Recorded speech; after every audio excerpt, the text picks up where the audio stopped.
हमने अपने जो नॉर्दर्न एरिया थे यहाँ पे बकायदा पूरी दुनिया से दहशतगर्द इकट्ठे किए।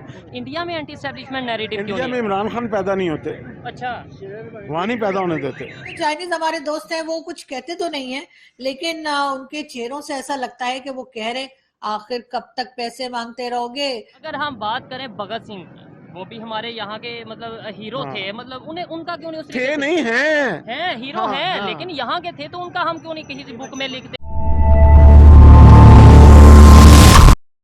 नमस्कार दोस्तों, आप सबका स्वागत है मेरे YouTube चैनल PKS रिएक्शन में।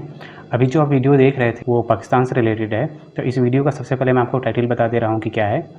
हमारी औकात नहीं है भारत के आगे शर्त रखने की।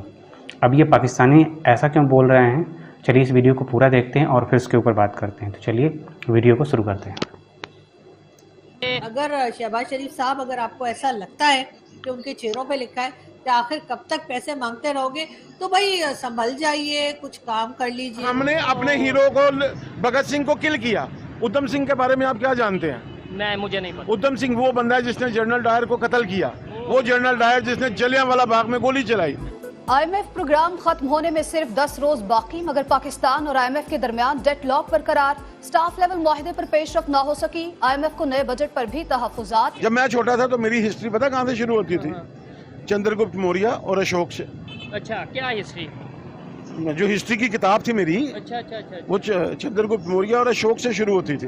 भाग रहे हैं लोग, क्यों भाग रहे हैं लोग यहाँ से? अगर पाकिस्तान को IMF का प्रोग्राम ना मिला तो माशी हालात मजीद बिगड़ सकते हैं। जितना पठान है उसने जब स्मगलिंग करनी होती है तो ट्रक के पीछे यूब खान की तस्वीर लगा के कहता है तेरी याद आई तेरे जाने के बाद, और उसमें सारा चर्च बड़ी होती है, हेरोइन बड़ी होती है, असला बड़ा होता है। ट्रेड ओपन कीजिए भारत के साथ, भारत की शर्तों पे। जाहिर अपनी शर्तें लगाने की तो अभी आपकी जो है वो औकात है नहीं। अपना मुल्क छोड़ के बेहतर मुस्तकबिल की तलाश में लाखों रुपया लोगों को दे देते हैं और फिर मौत को गले लगा लेते हैं। इंडिया से कुछ लोगों से मेरी रिक्वेस्ट है कि अगर चूना है उनके पास तो प्लीज ये वाघा बॉर्डर से हमें चूना दे दीजिए, इसलिए कि हमें कुछ कंट्रीज को चूना लगाना है और चूना हमारे पास हो गया खत्म। मज़ेदार वीडियो है एकदम।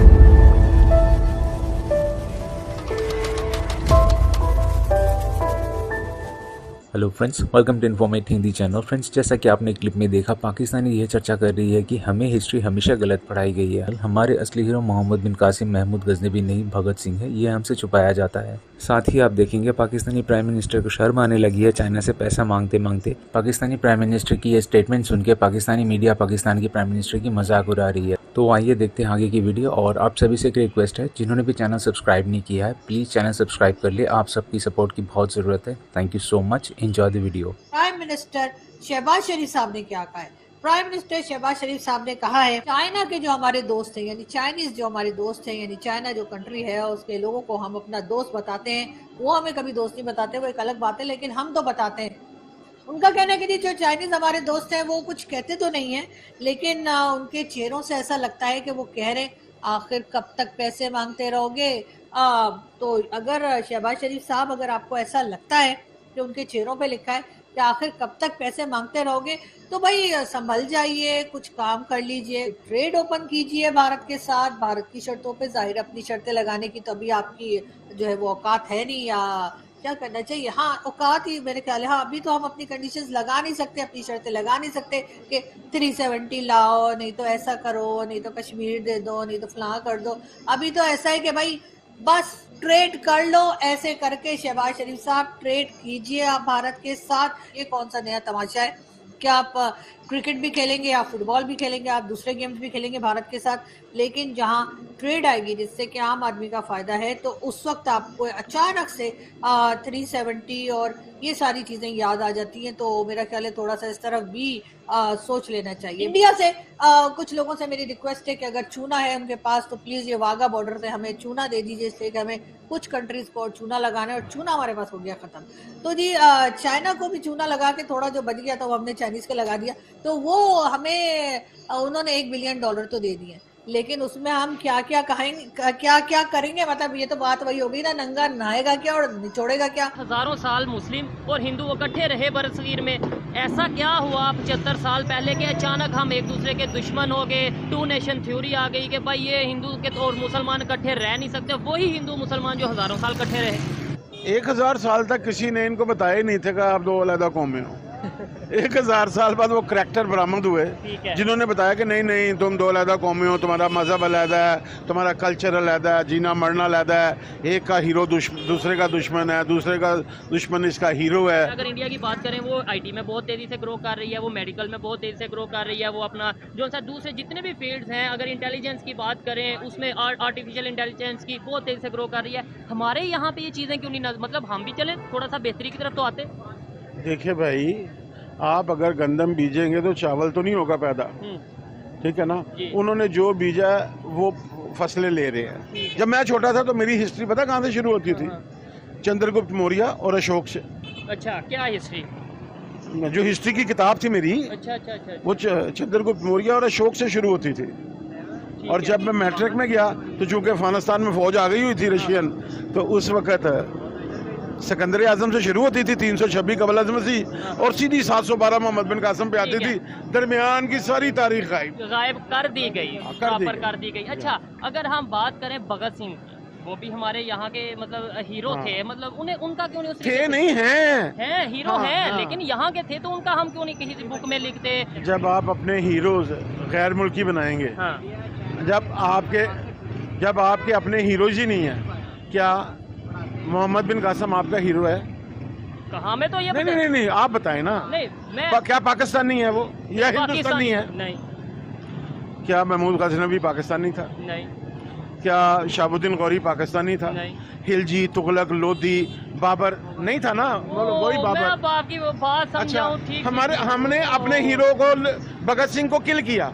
उधम सिंह के बारे में आप क्या जानते हैं? मुझे नहीं पता। उधम सिंह वो बंदा है जिसने जनरल डायर को कत्ल किया। वो जनरल डायर जिसने जलियांवाला बाग में गोली चलाई और उसने FIR में अपना नाम क्या लिखवाया? FIR में उसने अपना नाम क्या लिखवाया? इंग्लैंड में क्या लिखवाया? राम मोहम्मद सिंह आजाद। राम मोहम्मद सिंह आजाद। हाँ, उन्होंने कहा ये क्या नाम है? उसने कहा तुमने जलियांवाला बाग में राम का कत्ल भी किया, मोहम्मद का भी किया और सिंह का भी किया, मैंने तीनों का बदला लिया। मैं तो भगत सिंह को अपना हीरो मानता हूँ। अच्छा। बतौर पंजाबी, इसमें तो कोई दूसरी राय नहीं है ना। और जो डंके की चोट पे मानते हैं, एक्सट्रीमिज्म वहाँ भी आया, यहाँ भी आया। नहीं, वहाँ नहीं आया। इंडिया में नहीं, पूरे सब कॉन्टिनेंट में नहीं आया। नहीं ऐसा नहीं हुआ। अच्छा। पूरा सब कॉन्टिनेंट तो अफगानिस्तान वॉर में नहीं गया ना। अच्छा। अफगानिस्तान वॉर में तो हम गए ना। हमने अपने जो नॉर्दर्न एरिया थे, यहाँ पे बकायदा पूरी दुनिया से दहशतगर्द इकट्ठे किए। 5 जुलाई 1977 से लेकर 27 दिसंबर 1979 तक पूरी दुनिया के दहशतगर्द और जंगजू हमने इकट्ठे किए। वो अफगानिस्तान नाम क्या दिया? मुजाहिदीन। इंडिया में एंटी एस्टैब्लिशमेंट नैरेटिव इंडिया में इमरान खान पैदा नहीं होते। अच्छा। वहाँ नहीं पैदा होने देते। ये पाकिस्तान का बेशरम और बेगैरत सियासतदान जो है ना, जो जाके तो GHQ के दरवाजे पे कुत्ते की तरह बैठ जाता है इक़्तिदार मांगने के लिए, माजरत के साथ, ये उनकी वजह से पाकिस्तान की 23 करोड़ अवाम मुसीबत में है। आपको इंडियन आर्मी चीफ का नाम पता है? वो मनोज पांडे, आई थिंक उनका नाम मनोज पांडे। और उससे पहले थे वो दूसरे। अब आप करते क्या हैं? मैं मीडिया का स्टूडेंट हूँ। कौन है army chief? Indian army chief, ठीक है। बरतानिया का, अमेरिका का नहीं पता लोगों को। मैंने बताया वो गलत। भाई आपने बताया ना, आपकी फील्ड है। अच्छा। मेरी फील्ड है। ठीक है। सिर्फ जो लोग इस फील्ड के उनको पता है। अदरवाइज दुनिया में जर्नैलों की हीरोशिप दुनिया की कोई कौम नहीं बनाती। हमने तो जितना पठान है, उसने जब स्मगलिंग करनी होती है तो ट्रक के पीछे यूब खान की तस्वीर लगा के कहता है तेरी याद आई तेरे जाने के बाद, और उसमें सारा चर्च बड़ी होती है, हेरोइन बड़ी होती है, असला बड़ा होता है। भाई किसी के कादियानी होने से, किसी के हिंदू होने से, किसी के सिख होने से उसका नेशनल स्टेटस या उसका सिटीजन स्टेटस तो खत्म नहीं हो जाता। फिर पाकिस्तान के सारे हिंदुओं का राइट ऑफ वोट खत्म कर दें, सारे क्रिश्चियन का राइट ऑफ वोट खत्म कर दें। तो यहाँ पे दोस्तों वीडियो ख़त्म हुआ। और ये मतलब बहुत कम ऐसे पाकिस्तानी मिलते हैं जो समझदारी वाली बात करते हैं। जब मैं कहता हूँ ना कि पाकिस्तान में 5 से 10% हैं जो समझदार हैं और इनकी जो आवाज़ होती है कभी बाहर ही नहीं आने दी जाती है। अब ये सोचो, ये बंदा बता रहा है कि 1977 से लेकर 1989 तक हमारे यहाँ सिर्फ दहशतगर्द जो है इकट्ठे किए गए अफ़गानिस्तान वार के लिए, जो आज इनके ऊपर ही नासूर बने हुए हैं। दूसरा, इस बंदे ने जो एग्जाम्पल दिया कि हमारे जो हीरोज़ हैं वो हमने कभी भगत सिंह को नहीं बनाया, चंद्रशेखर आज़ाद को नहीं बनाया, सुभाष चंद्र बोस को नहीं माना, हमने अपने जो हीरोज़ बनाए वो उनको बनाए जो हमारे देश से ताल्लुक़ ही नहीं रखते थे। अब मोहम्मद बिन कासिम, मोहम्मद गोरी, बाबर, औरंगज़ेब, ये सब क्या पाकिस्तान के मौजूदा पाकिस्तान जहाँ पे है वहाँ के रहने वाले थे? नहीं। क्या हिंदुस्तान के रहने वाले थे? नहीं। ये इंट्रूडर थे, ये बाहर से आए थे, अफ़गानिस्तान से उस साइड से आए थे और ये आके भारत को लूटे थे और तब हिंदुस्तान को लूटे थे और हिंदुस्तान का ही एक पार्ट पाकिस्तान भी था उस समय। अब जब दोनों जितने भी यहाँ पे रहते थे समुदाय के लोग, सारे लोग मिल के वो जंग लड़े थे अंग्रेज़ों के ख़िलाफ़। और अंग्रेज़ों के ख़िलाफ़ अगर मान लीजिए आपका दो भाइयों का बंटवारा हो जा रहा है, ठीक है, तो उसमें ऐसा थोड़ी है कि जो हमारे पूर्वज हैं, पूरे पुरखे हैं, वो बदल जाएंगे। भाई भगत सिंह आपके हीरो थे, चंद्रशेखर आज़ाद आपके भी हीरो थे। जैसे इसने बताया कि उधम सिंह जो जनरल डायर को मारा था वो हमारे हीरो होने चाहिए, लेकिन हमने तो अपने सारे हीरो ही बदल दिए। मोहम्मद बिन कासिम, बाबर, औरंगज़ेब, ये सब, महमूद गजनबी हमारे हीरो बन गए। जब ऐसे लोग हीरो होंगे तो जैसी बात है कि हम तो जाएंगे ही ना दलदल में। ऐसी समझदारी वाली बातें करते हुए आप जनरली किसी अभी पाकिस्तानी को ऐसे जल्दी नहीं देखे होंगे। ये कुछ ही हैं और कभी कभी कैमरे के सामने आते हैं और वो बोल जाते हैं जो पूरे पाकिस्तान को सुनना चाहिए और समझना चाहिए। उसके आसपास जितने भी थे ना पाकिस्तानी, सब उसकी बातें ध्यान से सुन रहे थे और कोई भी उसकी बात का अपोज नहीं कर रहा था, कोई भी खिलाफत नहीं कर रहा था, क्योंकि वो बंदा सच बोल रहा था। और आप सोचो, उसने लोगों से पूछ लिया कि भाई ये बताओ हिंदुस्तान का जो आर्मी चीफ है उसका नाम जानते हो क्या है? जो मीडिया वाला बंदा है चलो एक बार को जान जाता है, या फिर वो जो थोड़ा बहुत ज़्यादा इसमें इंटरेस्ट रखता हो वो जानता है, लेकिन पाकिस्तान का आर्मी चीफ कौन हो सब जानते हैं। आज की डेट में मुनीर सब जानते हैं कि पाकिस्तान का आर्मी चीफ है।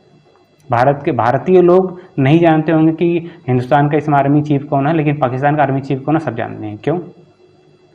क्योंकि उसने पूरे पाकिस्तान पे होल्ड बनाए रखा है और वही वहाँ के चीज़ों को सारे कंट्रोल करते हैं। वहाँ के कि हर चीज़ पे उनका अधिकार है। ये वही बताना चाह रहा था कि जो आर्मी चीफ हैं वो जिस चीज़ के लिए हैं वो होने चाहिए, लेकिन वहाँ वो छोड़ के बंदा हर वो काम करता है पाकिस्तान में जो उसको करना होता वो नहीं करता। और जो तर्क वो बंदे ने दिया बहुत ही मस्त था। सोचिए, उसने बोला कि जब वो छोटा था तो उसके हिस्ट्री में बताया जाता था कि चंद्रगुप्त मौर्य कौन है, चाणक्य कौन है, अशोक कौन है, पढ़ाया जाता था। और उसके बाद जब अफ़गानिस्तान में आतंकवादियों को इकट्ठा करने लगा, फिर उसके बाद पाकिस्तान की पूरी सोच बदली, उसने पूरा अपना एजुकेशन सिस्टम ही बदल दिया और इनको हीरोज़ थे, वास्तव में जो इनके हीरो थे उनको गायब करके और बाबर, औरंगज़ेब, इन सब चीज़ को अपना हीरो मान लिया। तो वही ये बात है कि जो बोओगे वही तो काटोगे। तो आज पाकिस्तान की इसीलिए ऐसी इतनी बुरी स्थिति है।